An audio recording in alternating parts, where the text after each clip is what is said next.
Well, a discussion of photography would not be complete without that of camera lenses. So let's talk about camera sizes, costs, and value. Once you've settled on the subject and the light, you have to decide on the relative prominence of subjects in the scene. By moving the camera position back and forth, you can adjust the relative size of objects in the scene. After you're happy with the position, you can pick a camera lens whose angle of view encompasses all of the objects that you want to include in the photo. For my money, your best bet is a digital SLR single lens reflex camera. The best way to get the kind of shots that you'll want will be to use some different camera lenses. Every photographer should take the time to learn a little more about the best lenses and what they'll be used for. Those lenses that everyone should have in their camera bag include the standard lens. On an SLR, standard lenses may be considered 35 to 80 millimeters in most cases. These are something that may come standard with your camera or are the recommended lenses if you don't have any others. One good solid standard lens is a necessity. A wide angle is also a necessity, especially for getting shots of those tight rooms. If you want to see more of the background as well as your focal point, a wide angle is going to give you a dramatic effect. The zoom lens. My absolute favorite is the zoom lens, as it gives you a plentiful number of ways to use it if you don't want to carry anything else around.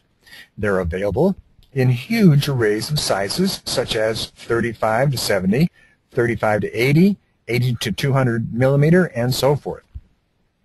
They can get a bit more costly, but are definitely worth your while to have at least one. Telephoto. My second favorite has to be the telephoto that really brings the world up close and personal. You won't ever regret having a solid telephoto lens. And the bottom line, get as many good camera lenses as you can afford. Experiment with them to get the best images that you can get. If you're using one of the good SLR cameras, you're not out a dime. Delete the bad results, keep the good ones, and start all over again.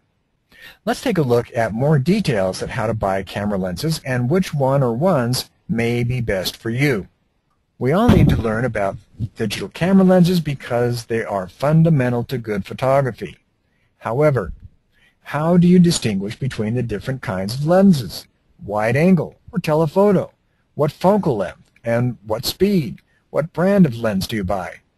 There are so many different lenses with varying specifications available that it can be quite overwhelming to find exactly what it is that you require from a lens. But that is where we step in and help. Focal length is probably the most important factor that should be considered when choosing a lens, and for good reason. Focal lengths determine the field of view of the photos you'll be able to take successfully with your camera. The two main types of focal length that I've mentioned are telephoto and wide angle. While telephoto lenses have a narrow field of view and are best suited for close-up shots and portraits, wide-angle lenses have a wider field of view, which are perfect for indoor photography and landscapes. Keep in mind that the performance of lenses can differ from camera to camera, with the magnification power behind a lens generally being greater than a digital camera with a 35 millimeter film-based camera. The need for speed. When you hear about fast or slow lenses, reference is being made to a lens's maximum aperture, which is the maximum amount of light that its lens can let in. A simple rule of thumb is that a fast lens lets in a lot of light, while a slow lens lets in less light, which defines how your photos will look. Maximum apertures are measures of f-stop numbers, which are actually a ratio of the size of the lens aperture and focal length.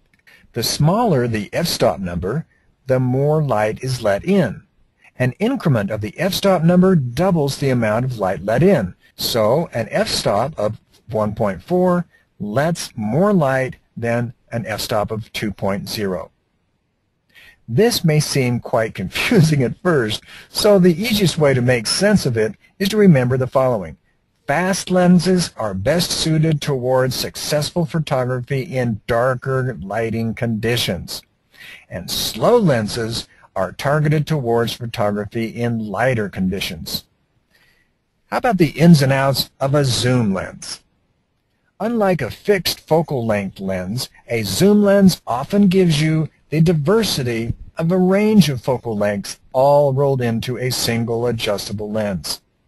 This can be great if you often have to switch between various lenses for different shots, but it's important to remember that not all zoom lenses have a constant maximum aperture, and those that do not are often larger and more expensive. Although the maximum aperture may be reduced as you zoom in using a lens with a variable maximum aperture, this may not be as important to some photographers as the reduced cost and size of such lenses. Keep this in mind when purchasing a zoom lens. Well, how about add-on lenses? Add-on or accessory lenses are targeted towards compact digital cameras and allow owners of such models to significantly lengthen or reduce the camera's built-in normal focal length, while at the same time being able to automate camera functions including f-stop settings and focusing.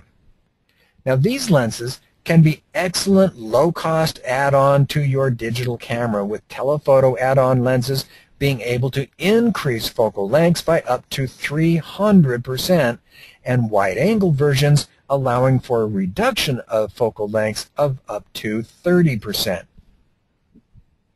Now, final considerations.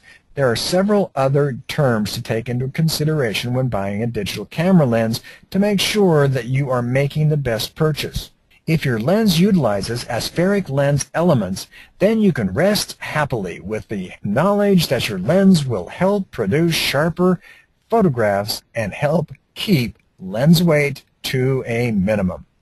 Lenses using internal and automatic focusing also help keeps the weight down thanks to less moving parts, and of course allow for faster focusing. Low dispersion glass leaves photos looking less hazy or fuzzy, while stabilization systems help to keep images sharp when taken using low shutter speeds. Conclusion: there are a lot of terms to remember here, so before shopping for your lens, it may be a good idea to take the time to make a list of what you want to do with your camera. Then you can double-check your requirements against the features of different lenses. If you're still unsure if a lens will cater to your needs, then by all means try to test it so that you can see some results before you buy. Once you've settled on the subject and the light, you have to decide on the relative prominence of objects in the scene. And before shopping for your new lens, it may be a good idea to take the time to make a list of what you want to do with your camera.